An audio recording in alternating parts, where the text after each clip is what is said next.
my name is Saraya and I am going to do a review on the Real Housewives of Miami. So, I have been a fan of the Real Housewives of Miami since it began, and I just did not like when it got canceled because it made no sense. Because I heard somewhere that Andy said that the reason why it got canceled or shelved was because the ratings went down. And I looked at the ratings, and the ratings did not really go down. I mean, every episode had at least 1 million views. There was a point, I think it was in season 3, where for like 2 episodes the ratings dipped a little bit, but then it picked back up. So when he said something about the ratings kept going down, I was like, not really.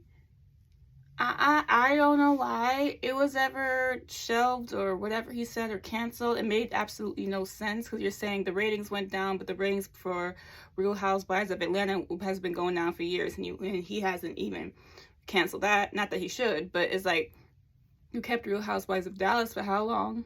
And the ratings were never good on that. So it's nice to see these ladies back, even if it's on Peacock. It's nice to see it back because I loved Miami. The storylines were good. The women were very refreshing. Miami's gorgeous. The right amount of drama, right amount of good looks, right amount of homes that are luxurious. It was everything. So when it got canceled, I was very disappointed, like a lot of fans. So I have been waiting for so long for it to be back. I'm happy it's back. I'm ready to go. I'm ready to review this. I'm ready to drag if I have to drag. But this episode was fine. I mean, it's the beginning of the episode. It was a really good opener. And I'm just happy to see the OGs back. So the girls that have returned are Larsa, Adriana, Lisa, Alexia, Marisol. I think that's it. Marisol and Adriana, friends of the show, and the other 3 are actual castmates. One thing I did like about Real Housewives of Miami was how diverse the cast was going into it. Because when Real Housewives of Miami first came in like 2010, 2011, this was during the time where Potomac wasn't around. Atlanta just came about, so it was just all a bunch of white housewives, and you had the one black franchise, and then Real Housewives of Miami came back, and it was predominantly Latina. And it was nice to see Latin women being portrayed as entrepreneurs, housewives, and not just maids. And sometimes I do wonder if that's why Real Housewives of Miami was canceled, because I don't know. I feel like, did Bravo know how to market Latinas, which is kind of weird to say, because it's so stereotypical. With on TV with white women, you have the trashy redneck white woman, and then you have the rich, classy white woman. For the most part, you have that. And then with black women, of course, you have the ghetto black woman always fighting. That's how they market Real Housewives of Atlanta. But with Latinas, it's like, what stereotype do you market them in? These women don't fit that stereotype. So what do? I feel like Bravo didn't know how to market them. And I think that's what came into play when it came to Real Housewives of Miami. That's my theory. I have no proof, but that's just how I feel when it comes to Miami. But let me get on to the actual review. So, sorry, I have my notes down here. Okay. So it kicks off with Marisol and Alexia meet up. I thought it was really, really cute. I loved Alexia's car. She pulled up, looking fabulous. They picked up Marisol. I love that these women post the show, especially since it's been like almost a decade since the show has aired, that they still kept a relationship. Because a lot of these reality show girls, they're friends on camera, but they never speak outside the camera. So to know that Alexia, Marisol, Lisa, Adriana always kept a relationship and always, kept a friendship, it makes everything feel more organic.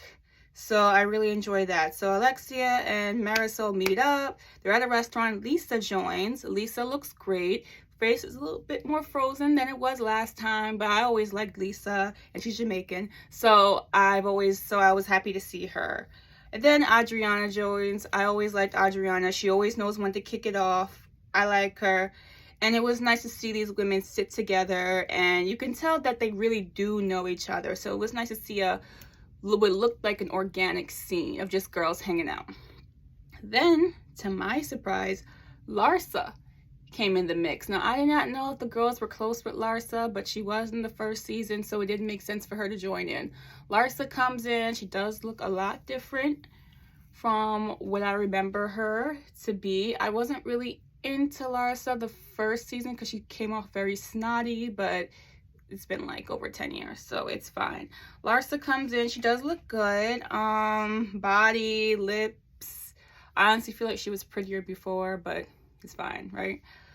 Okay, so it was nice to see. I did write, okay, it was nice to see that they're friends outside the cameras. Yes.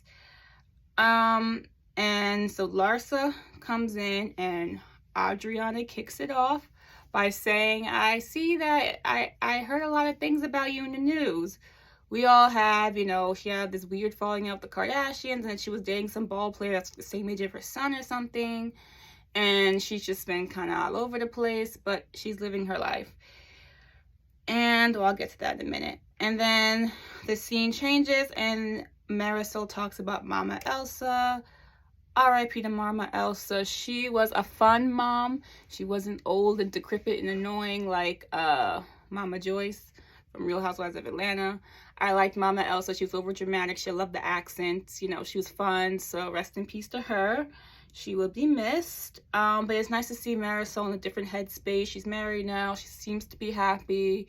You know, it's nice to see her like that. So that, moving on from that, rest in peace to her. Adriana reveals that she divorced Frederick. Now, I liked Frederick a lot, but I always felt like Frederick loved Adriana more than Adriana loved him. To be honest, I don't think Adriana ever really loved him. I think she settled because, who knows, she could be scared to be alone. She wanted whatever money, or she thought he had a lot of money, but I always felt like, oops, sorry, my TV came on. But I always felt like when it came to that relationship, one loved somebody more than the other. I felt like Frederick was a really nice guy. I didn't think he was a bad guy. I didn't think he was trifling like some of these guys on these franchises. He was really nice, but at the end of the day, the way Adriana would be like, oh, I love him, but I don't know. Like, girl, you've been with him for this long. If you're not sure, you're never going to be sure. And so said, so done, because they are divorced. But I wish Frederick the best, because he seemed really nice. And he seemed like he genuinely cared about Adriana. And well, Adriana, she's a beautiful woman, so she'll get another. I hope she's 100% sure when it comes to this guy. Okay, so now moving on. Now this, I wanted to know, because like with Larsa, she is still married to Scottie Pippen, which I knew it. I was like, okay, she still has to be married to Scottie, because I just remember her being married to Scottie. I don't remember hearing them officially divorced, but then she's going around dating other people, and I'm sure he has too. And every time I would see her prancing around with these guys, or Tristan Thompson, or whoever that other NBA player was, I was like, but isn't she still married? And then I was seeing on the blogs that she's his ex-wife, and I'm like, I thought she was still married. But she confirmed it. They're still technically married. Divorce has been finalized, but I guess the final papers have been signed. I don't know. That situation's messy. When Larsa was talking about her marriage, it does make me feel like when you sign up to be these basketball wives, these NBA player wives, whatever you want to call them, your guys are pretty much prisoners. You're stuck in this lifestyle. You have to sit there and look pretty while you put up with all this BS from these men. And that's not right. But at the end of the day, you sign up for that life. You know, some people get jobs. Some people want to make their own money like me. And other people just want to have baby by ball players and collect checks, which is the easy way out. And it is tempting, I guess. But then you have to consider the prisoner lifestyle you're going to be living. So, to each their own. Larsa's OnlyFans. She makes $10,000 a day. I mean, if you're making $10,000 a day, girl, can you show me what you're doing? Because I would love to make $10,000 a day just by taking selfies. Are you kidding me? Girl, sign me up for that, please. Okay, let me move on. This video is taking a while. Alexia and Frankie. Frankie looks great. So when Real Housewives of Miami was filming, I think it was in between season 1 and season 2. Alexia's son got into a really bad car accident. From what I remember, I believe her son was his head got rolled over from a car wheel, and he got severe brain damage. And it's nice to see that he can still stand, he can still walk, he can still talk. You can tell, I'm not trying to sound mean, but it's a little delay. You know, you guys know what I mean. But he looks great. I mean, for him to survive getting rolled over by a car, from what I understand, I don't know if that's too graphic to say on YouTube, but for him to survive that, that's really, really remarkable. So he looks great. He's come a long way. I'm proud of him. Oh. All right, so then Alexia moves on to talk about Herman. Rest in peace to Herman. That shady flashback when they're talking about how Alexia did not know that Herman was either gay or bisexual or liked men, whatever you want to call it. And then the flashback turns to James, aka Elaine, at that party where Herman's like, oh, hello. And then James is like, do you recognize me? And he's like, no. And then James goes on his knees and then he's like, oh, I remember you. I'm like, dang. I don't know if Alexia was in denial about it. If somebody did that in front of my man, like, do you remember me? And then just go on your knees and like, oh yeah, I remember you. I would be so embarrassed and I would look at it sideways like, what's going on here? I mean, I have no shade with bisexual or gay men, but I'm just saying, like, to do that in front of your wife in public, that was a shady flashback. Alexia didn't suspect anything. Whatever. Rest in peace to Herman, though. Let's see. I talked about the accident. Okay, girl, that garage that Alexia pulled up in, where the thing like pulled the car back, I was like, ooh, I need that garage. Where did they get that type of money? I need a garage like that. And Alexia's home. She's with Todd, who's a gringo. And she has 2 stepdaughters, so it's nice to see her life has evolved, and she's with this guy. He seems all right. We'll see how the season goes. Now, Alexia's son, Peter, he wasn't really shown that much this episode, but there's clearly some tension between Peter and Todd, so we'll see what happens going forward. So now it transitions to Lisa. Lisa finally got that home on Star Island. Season 3 of Real Housewives of Miami left off with, they bought the house. Well, season 2, they bought the house and they were rebuilding it, and that's how it left off. So it's nice to see that they got their home. The home is bomb. Like, I'm not into big homes like that, but girl, that's a great home. Lisa finally has children. Last season of Real Housewives, it left off with her being very stressed out because she can't conceive, and the husband being really stressed out about it. So it's nice to see that they finally have their family. Her son is her twin. Her daughter looks a lot like her too, slightly more like the dad, but that son is just as her. Cute kids. Lisa looks great as usual. That closet, girl, can you hook me up with that closet, please? All right, so then Lisa reveals, and I'm shocked that she revealed this because not many people would reveal this about their marriage, but her and Lenny separated. What I have to say about that is I don't promote cheating. I don't think there's any excuse for it, but I do understand where an emotional affair could come about. So she said that they separated, and during the separation, Lenny was talking to somebody else, essentially. I mean, from what I got from that, they were very overwhelmed and stressed out and disappointed and frustrated with each other for not being able to have a family, because Lenny always wanted a family. That's why they got married. And the disappointment, and then the feeling of not feeling wanted or loved between each other. I'm not condoning it, but I do understand why he would want to feel. He felt so lonely to the point where he had felt like he had to talk to somebody else to feel a little less lonely, because his wife at home wasn't giving him that, and vice versa. But they worked through it. They have 2 beautiful children. It is what it is. So we're going to go into the new girl, Gertie. She's Haitian. She grew up in Paris, moved to America. She's beautiful.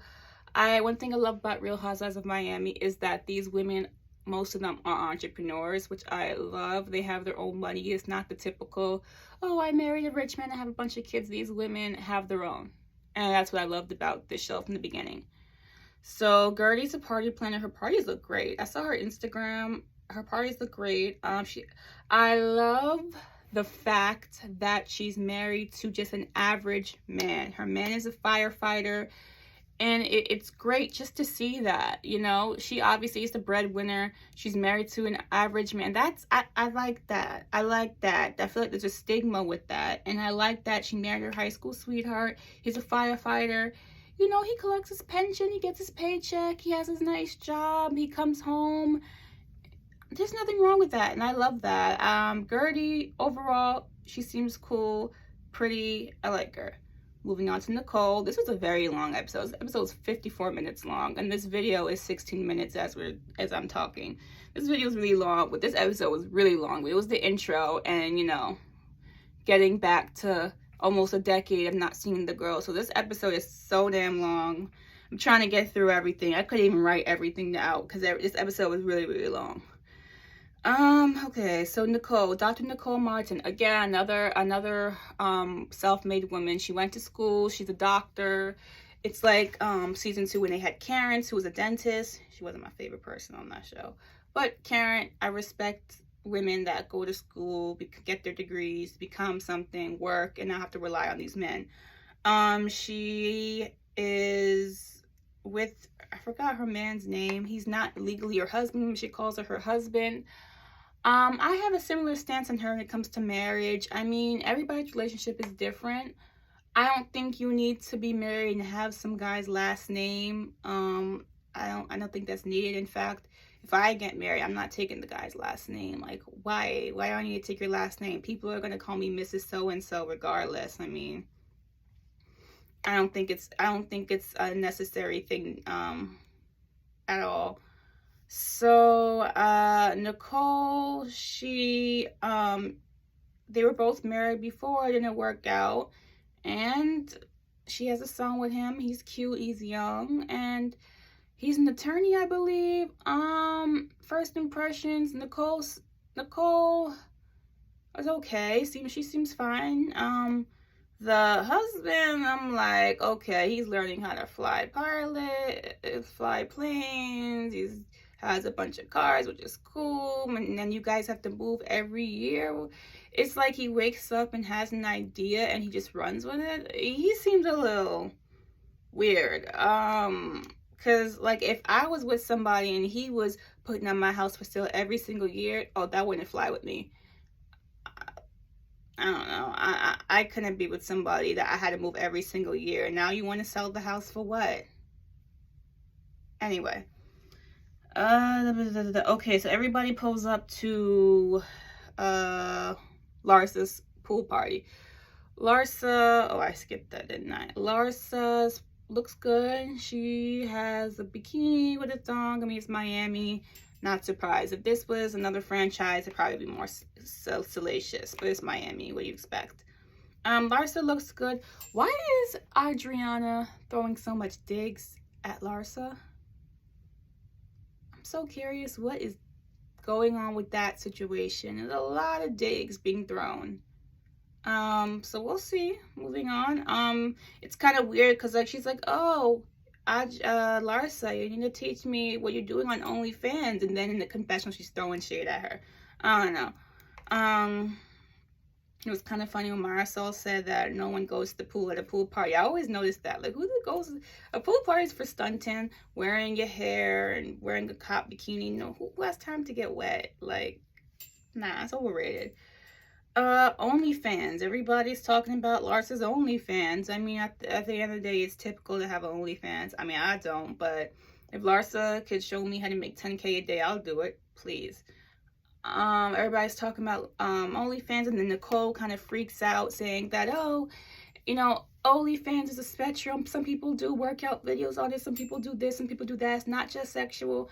Yes, that is true. But let's be real. When we think of OnlyFans, we think of people. We think of people doing porn and all types of salacious stuff. Like, let's not, like, yes, it is true. Not everybody does all that for OnlyFans, but let's be real. We all know the stereotype when somebody says they have an OnlyFans. We all know. Let's not be dumb. Sorry, Dr. Nicole, but you were kind of doing a little bit too much, because yes, you're right, but let's be real. We all know what people think when you say, I have an OnlyFans. Okay. Okay. I stopped writing my notes after that. Oh, Julia. On the ride to the party, Adriana shows up with Julia, who was a former Miss USSR. I like her. I love the fact that she is the first queer housewife. She has a wife. What was her wife's name? Tina? I don't follow tennis that much, but I think it's really good. The relationship seems normal, which is, you know, normal. I mean, I feel like lesbian relationships could be over-sexualized. So it was nice just to see lesbians portrayed as just a regular couple, because that's what they are, a regular couple like everybody else. So it was nice. She has 2 daughters. She was with men before, it didn't work out. She's with a woman, love of her life. Good. She lives on a farm, which I think is cute, with her wife. And there was like an awkward conversation with her wife's like, can I milk the cow with my mouth? I'm like, you want to suck on the mouth on the, no, it was the goat. You want to suck on the goat's, what's it called? Uretals? No, girl. Marisol, shut that down. But overall, I like her. Former Miss USSR. I love that clip where she couldn't speak a word of English and she was getting questioned on Miss Universe and didn't understand. That was cute. Yeah, I liked her. The girls, as I'm talking, are currently still at Larsa's party. What was that shade about Adriana? So this house hasn't changed a bit. She's been throwing a lot of digs at her. Larsa, she gives all the girls fun sweats to wear at the end of the party. It seemed kind of teenager-ish, but she does have a teenage daughter and teenage kids, so it's the new thing. Larsa gives me that vibe of like an old woman that's still trying to keep up with the youngins, which is fine. I mean, she looks good. What do you guys think about the sweatpants thing? I mean, I would like that. I would think it's cute, but these women are like 45 plus. Was it kind of childish? I guess. I mean, overall, I think the party was nice. It was cute. I think the sweats was cute. I think it was cute. It's not that deep. I think it was cute. Alexia's boobs and everything looks so good in that scene. I think it was cute. As Gertie said, she did a good job. She had to step and repeat at the party. They took a picture. It was cute. Am I missing anything else? The scene shifts, I believe, to Julia and her wife, and so Julia and her daughter, and they're talking about their homes in Miami Beach, and the other one I think is on Fisher Island. I wouldn't move to Miami, honestly. That's the part of the reason why I love this franchise, because Miami's so pretty. So they had a cute scene with that. I think I already said a little bit of what happened in that scene. Wasn't too much. Nicole's man, yeah, he gives me weird vibes.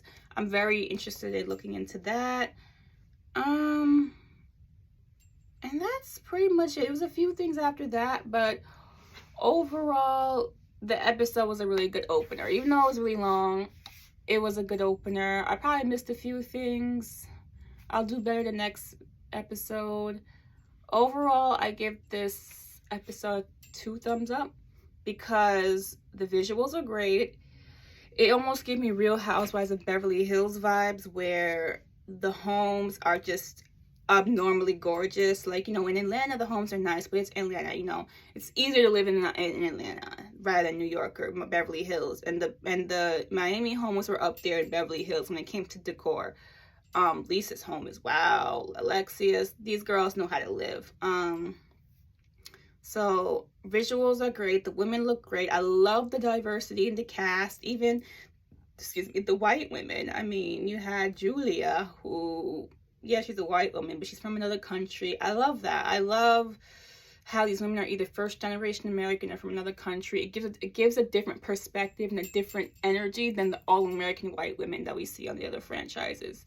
So it's nice just to see cultural representation. That's nice. I'm looking forward to seeing what's going on between Peter and Todd, the dingo that she's with. And I'm looking forward to see, like, how do I feel about this Todd guy? Does Peter have a point? I want to see more into that. I want to see more into Larsa and her interaction with the ladies. It seems like there's a lot of drama going to go on between her and them, especially with Adriana. Gertie, I want to get to know her more. Nicole, I don't really have an opinion on her yet. She seems fine, but I need to see what's going on with that man. Yeah, Marisol, she's such a kiki. I like Marisol. She should just stay. I like her as a friend of the show because I think the casting overall was good. Because, you know, you had the women that are the housewives, are real housewives to some degree, and then you have the friends of the show that are not housewives but are related.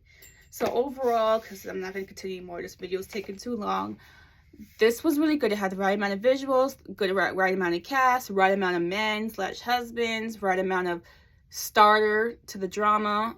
So there's a lot of storylines are going to kick off after this. Like, there's so many storylines that seem compelling. It's refreshing. It's not the same old stuff that we get with the other franchises, and I'm looking forward to it. So if you guys enjoyed this review, give it a thumbs up, like, share, and I will review this episode 2 if you want me to. So please, my name is Soraya. Like, share, subscribe, and I'll see you next time.